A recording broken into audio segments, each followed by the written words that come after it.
جس میں اللہ تبارک و تعالیٰ نے نا بنی اسرائیل کا ایک واقعہ بڑی تفصیل کے ساتھ، اور وہ اس پارے کے اختتام پر عقیدے کے لحاظ سے، نظریے کے لحاظ سے، سمجھنے کے لحاظ سے بڑی اہم چیز ہے، اس پر ضرور غور فرمائیں۔ وہ یہ ہوا کہ بنی اسرائیل کے اندر ہمیشہ ایسے ہوتا تھا کہ اللہ تبارک و تعالیٰ ایک پیغمبر اور ایک بادشاہ، بنی اسرائیل کے اندر ہمیشہ نبی اور بادشاہ موجود رہتے تھے۔ ایک وقت ایسا آیا کہ بنی اسرائیل میں کوئی نبی نہیں تھے، اور بنی اسرائیل کا جو اپنا علاقہ تھا نا وہ ملک شام ہے، تو قوم عمالقہ ایک قوم تھی اور بڑے سخت گیر لوگ تھے۔ انہوں نے بنی اسرائیل والوں کے ساتھ لڑائی کی، جہاد کیا، اور انہیں ان کے علاقے سے نکال دیا۔ اور کچھ حضرت یوسف علیہ السلام کے زمانے میں ویسے بھی ایک بہت بڑی تعداد جا کے مصر میں آباد ہو گئی تھی۔ اب یہ ہوا کہ ان کے پاس کوئی بادشاہ نہیں ہے، یہ بار بار دعا کرتے ہیں، التجا کرتے ہیں، تو اللہ تعالیٰ نے ایک پیغمبر انہیں عطا کیے جن کے مختلف نام کتابوں میں ہیں۔ صدر الافاضل رحمۃ اللہ علیہ نے تفسیر خزائن العرفان کے اندر ان کا نام حضرت شمویل علیہ السلام لکھا ہے۔ حضرت شمویل علیہ السلام کو اللہ تعالیٰ نے نبوت عطا فرمائی، اور جب حضرت شمویل علیہ السلام اللہ کے نبی ہوئے، بنی اسرائیل والوں کو یقین آیا کہ اللہ نے الحمدللہ ہمیں ایک نبی کے جھنڈے تلے جمع کر دیا ہے، تو پھر انہوں نے کہا کہ آپ ہمارے سامنے ایک بادشاہ بھی مقرر کریں تاکہ ہم اس کی سرپرستی میں جہاد کریں۔ جب انہوں نے یہ بات کی تو اللہ تبارک و تعالیٰ نے حضرت شمویل علیہ السلام کے ذمے لگایا۔ تو ایک اس زمانے میں اللہ کے نیک بندے تھے، جناب طالوت علیہ السلام ان کا نام تھا۔ تو حضرت شمویل علیہ السلام نے انہیں کہا کہ اللہ کریم نے نا تمہارا بادشاہ طالوت کو بنایا ہے، ان کا نام بھی قرآن مجید نے ذکر فرمایا ہے۔ تو بنی اسرائیل کے لوگ کہنے لگے یہ تو غریب آدمی ہے، وہ بکریاں چرایا کرتے تھے، لیکن علم میں بڑے پختہ تھے، وجود میں بڑے طاقتور تھے۔ تو کہا کہ یہ تو غریب آدمی ہے، تو ہم تو زیادہ حق رکھتے تھے کہ ہمیں بادشاہ بنایا جائے۔ تو حضرت طالوت علیہ السلام کے بادشاہ بننے کے بعد حضرت شمویل علیہ السلام نے جو بات کی، اللہ کریم نے اسے قرآن مجید میں بیان فرمایا۔ رب فرماتا ہے بسطۃ فی العلم والجسم، اسے اس لیے تمہارا بادشاہ بنایا گیا ہے کہ اسے ہم نے کشادگی دی ہے، علم میں بھی اور جسم میں بھی۔ بڑے ماشاءاللہ موٹے تازے تھے، وجود بڑا طاقتور تھا۔ کچھ موٹے تازے ہوتے ہیں پر طاقتور نہیں ہوتے، موٹے تازے بھی تھے اور طاقتور بھی تھے۔ فرمایا کہ وجود میں بھی طاقت ہے اور علم میں بھی اللہ نے انہیں وسعت عطا فرمائی۔ تو بنی اسرائیل والے کہنے لگے جی نہیں جی کوئی بندہ اور آ جائے، یہ ہمارا بہت بڑا مسئلہ ہے نا جی، ہر ایک کی مرضی کی نہ تو بات ہو سکتی ہے اور نہ ہر بندہ ہر ایک کی مرضی پر پورا۔ کہنے لگے نہیں جی کوئی اور ہونا چاہیے تھا، ہمیں کیسے پتا چلے گا کہ اللہ نے مقرر کیا ہے؟ بڑی خاص بات ہے، اس کو سمجھیے گا، یہ سارا مضمون آپ کو ملے گا اسی پارے کے آخر میں، آپ پڑھیں گے نا جی تو یہ سارا مضمون آپ کو ملے گا، اور آپ اگر سرسری نظر سے بھی اس کا مطالعہ کریں گے نا، جا کے قرآن شریف کھول کے 15ویں سے 16ویں رکوع میں، آپ خوش ہوں گے کہ آپ کتنے اچھے نظریے اور عقیدے کے ماننے والے ہیں۔ تو جب کہا نا کہ طالوت کو ہمارا بادشاہ بنایا گیا تو دلیل کیا ہے؟ تو قرآن کہتا ہے کہ حضرت شمویل علیہ السلام نے فرمایا کہ تمہارا ایک تابوت تھا، ایک صندوق تھا تمہارے پاس، وہ صندوق تمہارا قوم عمالقہ اٹھا کے لے گئی تھی۔ ان کے بادشاہ ہونے کی دلیل یہ ہے کہ اللہ تمہارا وہ صندوق تمہیں واپس کر دے گا، وہ تمہارا صندوق تمہیں واپس کر دے گا۔ اس صندوق میں کیا ہے؟ وہ حضرت آدم جنت سے ساتھ لے کے آئے تھے، اس میں تھا کیا؟ تو قرآن مجید کہتا ہے کہ اس کے اندر نا حضرت ہارون علیہ السلام اور حضرت موسیٰ علیہ السلام کے تبرکات تھے، تبرکات۔ کل میں ایک مولوی دیکھ رہا تھا، بیچارہ ایک بندہ نا مسجد نبی کے ساتھ غلاف اور شاید کوئی کفن تھا، وہ مسجد نبی کی دیواروں سے مس کر رہا تھا، تو وہ کہہ رہا تھا نہیں اس سے کیا ہوتا ہے، تبرک کوئی چیز نہیں، اچھے اعمال کی وجہ سے بندہ بخشا جائے گا۔ میں نے کہا تو مجھے ملے تو میں تجھے بخاری کھول کے دکھاؤں کہ حضرت عبد الرحمن ابن عوف جنہیں حضور نے قطعی جنتی کہا، حضور کے وجود پر کرتا دیکھ کے کہنے لگے حضور بڑا ہی سونا لگ رہا ہے، تو فرمایا تجھے چاہیے حضور مل جائے تو کیا ہی بات ہے، نبی پاک نے عطا کیا تو صحابہ کہنے لگے عبد الرحمن آپ کو تو ضرورت نہیں تھی، آپ کے پاس تو بڑے لباس ہیں، تو یہ کرتا حضور نے قبول کر لیا، کوئی لے کے آیا اور آپ نے مانگ لیا تو وہ رو پڑے، کہنے لگے پہننے کے لیے نہیں مانگا، یہ حضور کے جسم سے لگ گیا ہے، میں نے کفن بنانے کے لیے مانگا ہے۔ تو کہتا ہے حضور کے تبرک میں خیر کوئی نہیں۔ اور آپ یقین کریں ان لوگوں پہ حیرانگی ہے، ہم نے بھی مرنا ہے نا جی، بڑی جلدی قبر میں جانا ہے، وقت کا کچھ پتہ نہیں، لیکن اتنے اندھے ہو کر لوگ چیزوں کو دیکھتے ہیں اور اس تیزی کے ساتھ گمراہی پھیلاتے ہیں۔ مجھے باقاعدہ کسی نے ویڈیو بھیجی اور کہنے لگا جی دیکھیں کتنی اچھی بات کر رہا ہے، لوگوں کو سمجھائیں۔ تو میں نے کہا نہیں، اس کو سمجھانے کی ضرورت ہے۔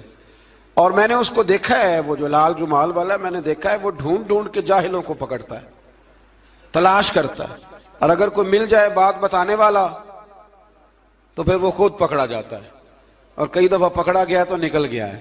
اللہ تعالی ہمیں سمجھنے کی توفیق دے، ہم سیانے ہو جائیں تو یہ دور دور تک نظر نہیں آئیں گے انشاءاللہ۔ تو وہ تابوت آئے گا، بنی اسرائیل والوں سے کہا تابوت میں کیا تھا سن لو، اور یہ قرآن مجید ہے۔ آج میری ماننا یہ 15 سے 16 رکوع ضرور ہی پڑھنا کہ وہ آخر تابوت میں کیا تھا، کھولنا ذرا۔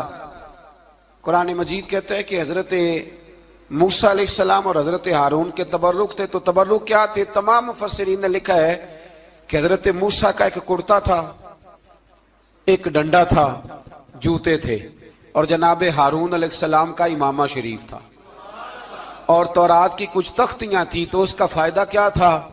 اس تابوت کا فائدہ یہ تھا کہ بنی اسرائیل والے جب اپنے دشمنوں سے لڑتے تھے، تابوت سامنے رکھ کے دعا مانگتے تھے، اللہ انہیں کامیابی عطا کر دیتا تھا۔ تو قوم عمالقہ کو بھی پتہ چل گیا کہ صندوق میں کچھ ہے جس کی وجہ سے یہ کامیاب ہو جاتے، وہ صندوق اٹھا کے لے گئے۔ اب ان کی کم بختی یہ، کم نصیبی یہ کہ انہوں نے جا کے اسے روڑی پہ پھینک دیا۔ جب روڑی پہ پھینکا تو ان کے اندر بیماریاں آ گئیں، وبائیں پھوٹ پڑی، مرنے لگے، وجود پھولنے لگا۔ پھر ان کے دلوں میں بات آئی کہ یہ ہم نے اس صندوق کی بے ادبی کی ہے۔ صندوق میں کیا ہے؟ تبرکات۔ ہمیں کہتے ہیں جی نالین کا نقشہ کیوں لگایا ہے؟ تمہارے تو بزرگوں کا عقیدہ ہے سر پہ رکھنے کو مل جائے اگر نقش نالے پاک حضور تو پھر کہیں گے کہ ہاں تاجدار ہم بھی ہیں۔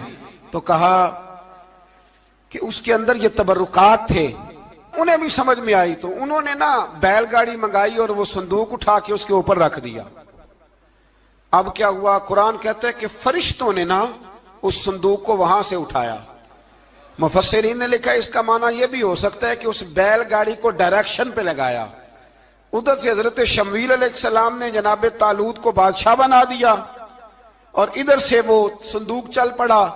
کہا بھئی ہم ان کو کیسے بادشاہ مانے؟ تو فرمایا بادشاہ اس طرح مانو گے کہ تمہارا وہ صندوق آ جائے گا، اور قرآن کہتے ہیں اس صندوق میں تمہارے دلوں کا سکون ہے، اس میں تمہارے دلوں کا۔ اور بھائی ہماری تو کوشش ہوتی ہے بزرگوں سے کوئی چیز مل جائے، اللہ والوں کا کوئی تبرک ہمارے ہاتھ آ جائے۔ تو وہ صندوق آ گیا، یہ مان گئے۔ اب جہاد کرنے نکلے تو لڑنا تھا جالوت کی قوم کے ساتھ، وہ بڑا سخت آدمی تھا، 3 من سونا اس نے وجود پہ پہنا ہوتا تھا، اس کی قوم سے لڑنا ہے، ٹوپی بڑی تگڑی پہنی ہوتی تھی لوہے کی۔ اب کون لڑے؟ ایک نوجوان تھے جن کا نام تھا داؤد علیہ السلام، وہ بھی بکریاں چرایا کرتے تھے۔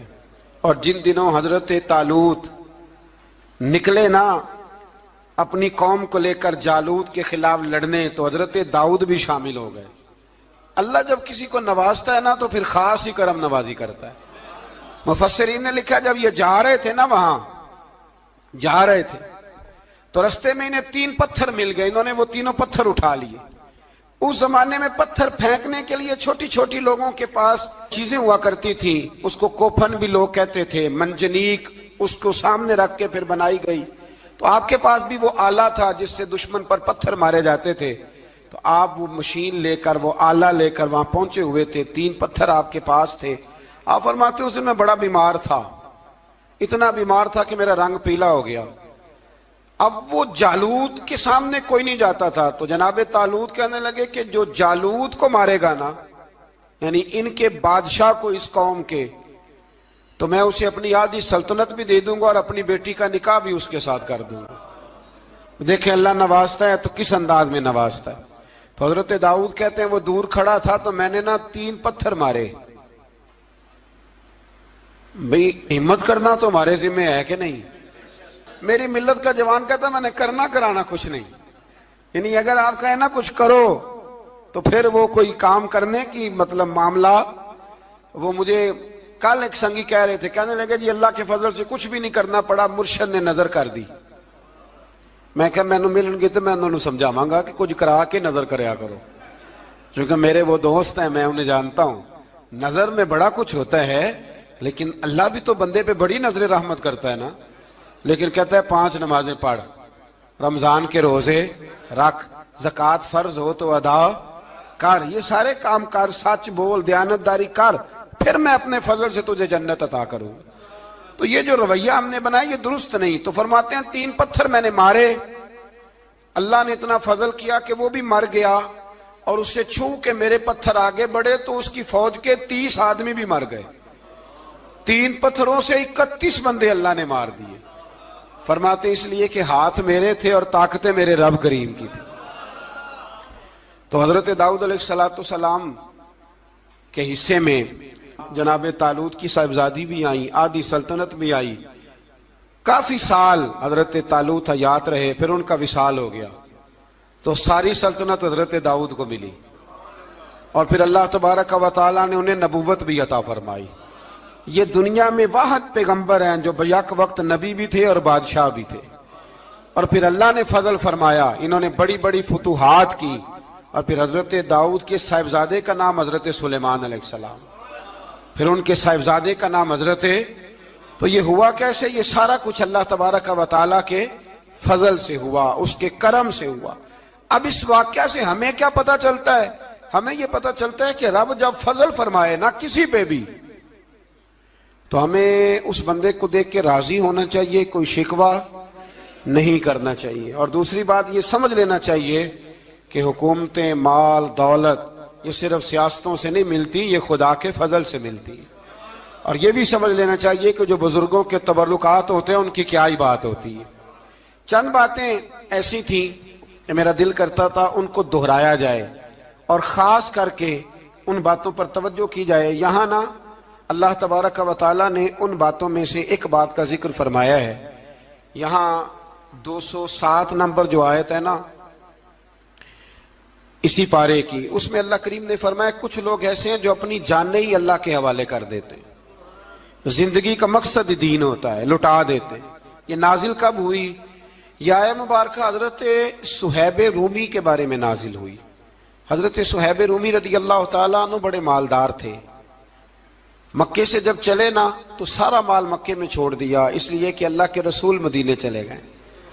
فرماتے ہیں پھر میں نے مال و دولت کی پرواہ نہیں کی، پھر میں نے یہ سوچا کہ میں نے اپنے حبیب کے پاس طیبہ کے لیے جب نکلا تو کفار نے، قریش مکہ نے روکا، ہم نہیں جانے دیں گے۔ تو حضرت صہیب رومی فرمانے لگے بھی سنو، میں کمزور نہیں، میں طاقتور آدمی ہوں، اور تم میں سے کوئی ایسا مائی کا لال نہیں جو تیر چلانے میں مجھ سے زیادہ سیانا ہو، تلوار چلانے میں مجھ سے زیادہ عقل مند ہو، جانا مدینے میں نے ہے۔ اب یہ ہے کہ تم بتاؤ میرے ساتھ تیروں تلواروں سے لڑو گے یا میں تمہیں ایک سودا بتاؤں گا، سودا کرو گے؟ قریش کہنے لگے سودا کیا ہے؟ کہنے لگے میرا بڑا مال ہے، میں مکے میں دفن کر کے آیا ہوں، تم مجھے مدینے جانے دو، میں تمہیں سارے مال کا پتہ بتا دیتا ہوں۔ ہزاروں لاکھوں میں تھا مال تجارت۔ دیکھیں جب صحابہ مدینے جاتے تھے تو کتنی قیمت دے کے جایا کرتے تھے۔ تم مجھے جانے دو، میں تمہیں وہاں کا پتہ بتاتا ہوں۔ انہوں نے کہا جی بات ٹھیک ہے، آپ پتہ بتا دیں۔ حضرت صہیب نے ساری زندگی کی جمع پونجی ہزاروں لاکھوں میں ساری دے دی اور مدینے کے لیے تیار ہو گئے۔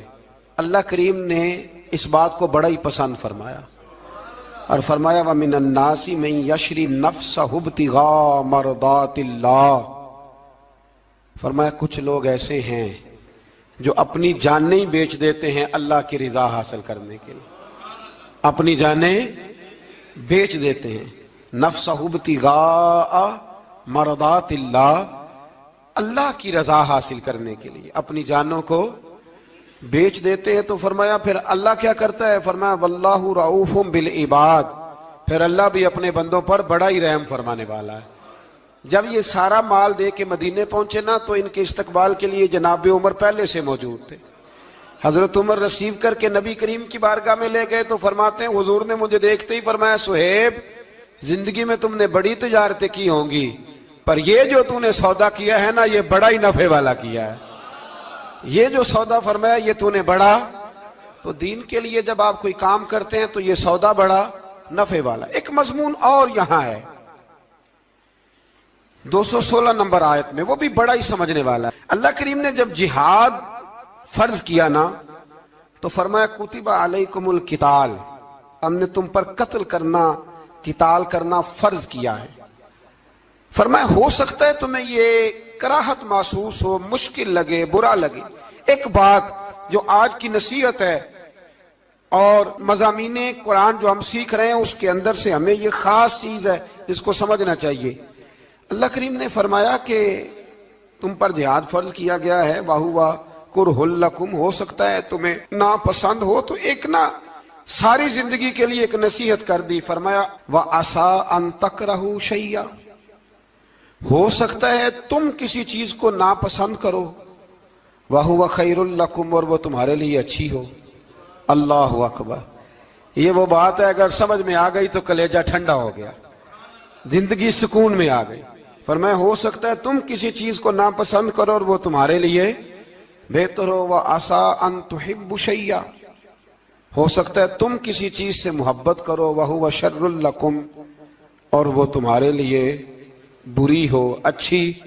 بس میرے رب نے ایک بات مسلمان کو بتا دی تو جینے کے لیے بڑی کافی ہے۔ فرمایا تم میرے اور میرے رسول کے حکم پر چلو۔ کیوں؟ اس لیے کہ واللہ یعلم وانتم لا تعلمون، اللہ جانتا ہے تم نہیں جانتے۔